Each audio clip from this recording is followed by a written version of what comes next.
ఇద్దరు కొట్టుకుంటే యుద్ధం అదే ఒక్కడు మీదడిపోతే దండయాత్ర. ఈ వీడియోలో ఉన్న డైలాగ్ కి ఇండియా మరియు పాకిస్తాన్ కి సరిగ్గా సరిపోతుంది. ఎందుకంటే ఇండియా ఆర్మీ పాకిస్తాన్ మీద పడితే దాన్ని యుద్ధం అనరు, దండయాత్ర అంటారు. ఎందుకో ఈ వీడియో చివరి వరకు చూడండి, మీకే అర్థమవుతుంది. డిలే ఏమీ లేకుండా డైరెక్ట్ గా మ్యాటర్లోకి వీడియోని తీసుకెళ్తున్నాను. ఏవైనా రెండు దేశాలు యుద్ధం చేయాలనుకుంటే ముందుగా వారి బలాబలాలను అంచనా వేసుకుంటారు. అలానే ఇండియా మరియు పాకిస్తాన్ బలాబలాలను ఒకసారి అంచనా వేసి చూస్తే ఇక్కడ ఫస్ట్ చూడాల్సింది పవర్ ఇండెక్స్. అంటే ప్రపంచంలో ఉన్న మోస్ట్ పవర్ఫుల్ 145 దేశాల్లో ఇండియా ర్యాంక్ 4, కానీ పాకిస్తాన్ యొక్క ర్యాంక్ 12. ఇక్కడే క్లియర్గా తెలిసిపోతుంది పాకిస్తాన్ ఎక్కడ నిలబడి ఉందో. ఇక ఆర్మీ పరంగా చూసుకుంటే ఇండియాలో ఇప్పుడు యాక్టివ్గా ఉన్న ఆర్మీ మొత్తం 14,50,000 మంది పైగా ఉన్నారు. వీరు కాక ఇండియాలో మొత్తం 140 కోట్ల జనాభా ఉంటే అందులో ఇప్పటికిప్పుడు సైన్యంలో చేరడానికి అన్ని అర్హతలు ఉన్నవారు మొత్తం 62 లక్షల మంది ఉన్నారు. వీరితో పాటు ప్రతి సంవత్సరం 25 లక్షలకు పైగా యువకులు సైన్యంలో చేరడానికి కావాల్సిన అర్హత సాధిస్తున్నారు. వీరితో పాటు 11,50,000 మందితో అతిపెద్ద రిజర్వ్ ఫోర్స్ ఉంది. అంతేకాదు 25 లక్షలకు పైగా పారామిలిటరీ సిబ్బంది ఉన్నారు. కానీ పాకిస్తాన్లో చూసుకుంటే వారి మొత్తం జనాభా 25 కోట్లు ఉంటే మొత్తం యాక్టివ్గా ఉన్న ఆర్మీ మొత్తం 6,50,000 మందికి పైగా ఉంది. ఇప్పటికిప్పుడు మిలిటరీలో చేయడానికి వారి దేశంలో 10 లక్షల మంది ఉన్నారు.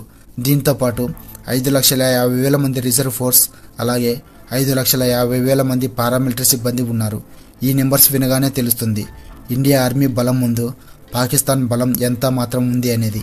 ఇక మిలిటరీ కోసం ఇండియా ఖర్చు చేస్తున్న మొత్తం $75 బిలియన్, అంటే 6,32,000 కోట్ల రూపాయలు మిలిటరీ కోసం ఇండియా ఖర్చు పెడుతుంది.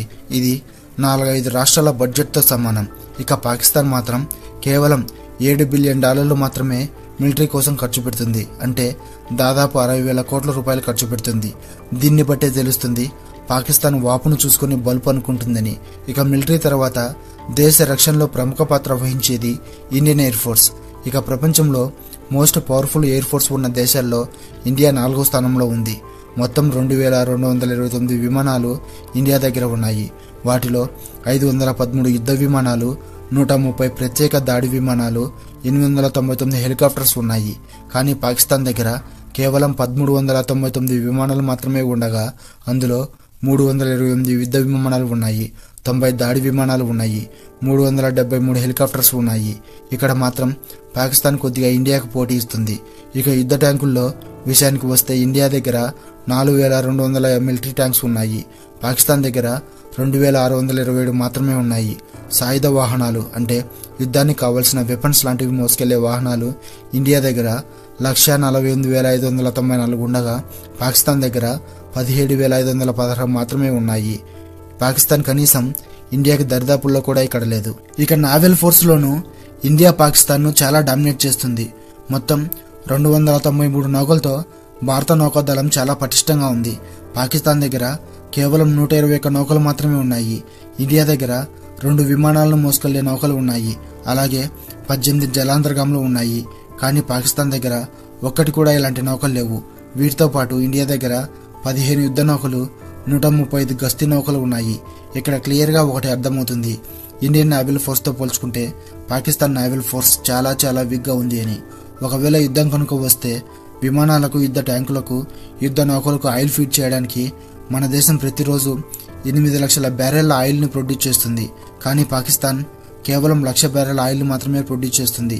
ఇండియాలో మొత్తం 4.6 బిలియన్ బ్యారెళ్ల చమురు నిల్వలు ఉన్నాయి. కానీ పాకిస్తాన్లో కేవలం 500 మిలియన్ బ్యారెళ్ల చమురు నిల్వలు ఉన్నాయి. వీటితో పాటు ఇండియాలో ఒక సంవత్సరం 1000 మెట్రిక్ టన్నుల బొగ్గు ఉత్పత్తి చేస్తుంది. కానీ కేవలం పాకిస్తాన్ 12 మెట్రిక్ టన్నుల బొగ్గును మాత్రమే ఉత్పత్తి చేస్తుంది. అంతేకాదు యుద్ధం కనుక వస్తే సైనికులను, ఎక్విప్మెంట్ను, వెపన్స్ను ఒక చోటు నుండి ఇంకో చోటుకి తీసుకెళ్ళడానికి ఇండియా మొత్తం 6,37,000 కిలోమీటర్ల రోడ్ నెట్వర్క్ ఉంది. దేశం మొత్తం 311 ఎయిర్పోర్ట్స్ ఉన్నాయి. అలాగే 57 ప్రధాన ఓడరేవులు ఉన్నాయి.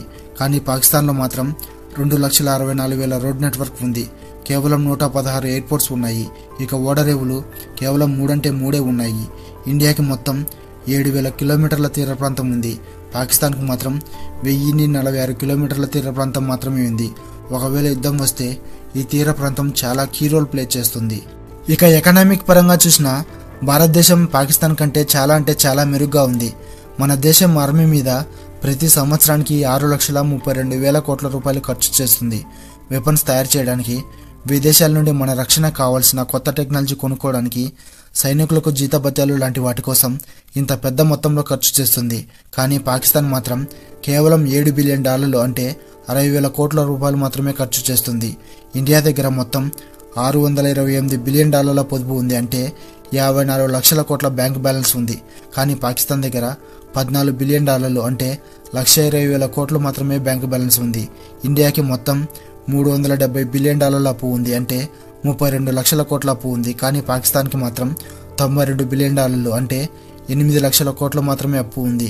ఒకవేళ యుద్ధం వస్తే మనకు కావలసిన అన్ని కొనడానికి మనకి $13.1 ట్రిలియన్ కొనుగోలు శక్తి ఉంది. కానీ పాకిస్తాన్కి మాత్రం కేవలం $1 ట్రిలియన్ కొనుగోలు శక్తి మాత్రమే ఉంది.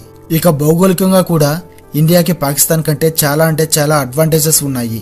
దేశం మొత్తం విస్తీర్ణం దాదాపు 33 లక్షల చదరపు కిలోమీటర్లు ఉంది, అంటే ప్రపంచంలో వైశాల్యం పరంగా 7వ స్థానంలో ఉంది. అంతేకాదు 13,888 కిలోమీటర్ల సరిహద్దు రేఖను కలిగి ఉంది. 7,000 కిలోమీటర్ల పొడవైన తీర ప్రాంతం కలిగి ఉంది. మన దేశం చుట్టూ ఉన్న సముద్రం మీద 15,000 కిలోమీటర్ల పొడవున ఇండియాకి కంట్రోల్ ఉంది. ఇవి అన్నీ ఒకవేళ యుద్ధం వస్తే చాలా అంటే చాలా కీ రోల్ ప్లే చేస్తాయి. కానీ పాకిస్తాన్ వైపు చూసుకుంటే ఈ కంట్రీ మొత్తం వైశాల్యం 8 లక్షల కిలోమీటర్లు మాత్రమే, ప్రపంచంలో 35వ స్థానంలో ఉంది. దీనికి 7,257 కిలోమీటర్ల సరిహద్దు రేఖను కలిగి ఉంది. దాంతోపాటు 1,046 కిలోమీటర్ల తీర ప్రాంతం మాత్రమే కలిగి ఉంది. పాకిస్తాన్కు సముద్రంలో అసలు జల మార్గమే లేదు. పైన ఫ్యాక్టర్స్ అన్నీ చూసుకోండి. భౌగోళికంగా, ఆర్థికంగా, ఆర్మీ పరంగా దేనిలోనూ పాకిస్తాన్ ఇండియాకి దరిదాపుల్లో కూడా లేదు. ఇప్పుడు చెప్పండి, ఇండియా వెళ్ళి పాకిస్తాన్ మీద పడితే దాన్ని యుద్ధం అంటారా లేక దండయాత్ర అంటారా? ఒకసారి ఇండియన్ ఆర్మీకి తిక్కరేగే పాకిస్తాన్ మీద పడితే వాళ్ళకు సినిమా మామూలుగా ఉండదు. సో ఇది ఫ్రెండ్స్ ఇవాల్టి వీడియో. మీకు కనుక ఈ వీడియో నచ్చినట్లయితే ఒక లైక్ చేసి సబ్స్క్రైబ్ చేసుకొని కింద ఉన్న బెల్ బటన్ నొక్కి నోటిఫికేషన్ ఆల్లో ఉంచుకోండి. నేను పెట్టే ప్రతి వీడియో మీకు వస్తుంది. ఇంకో వీడియోలో ఇంకో టాపిక్తో మీ ముందుకు వస్తాను. అంతవరకు ఉంటాను. జై హింద్.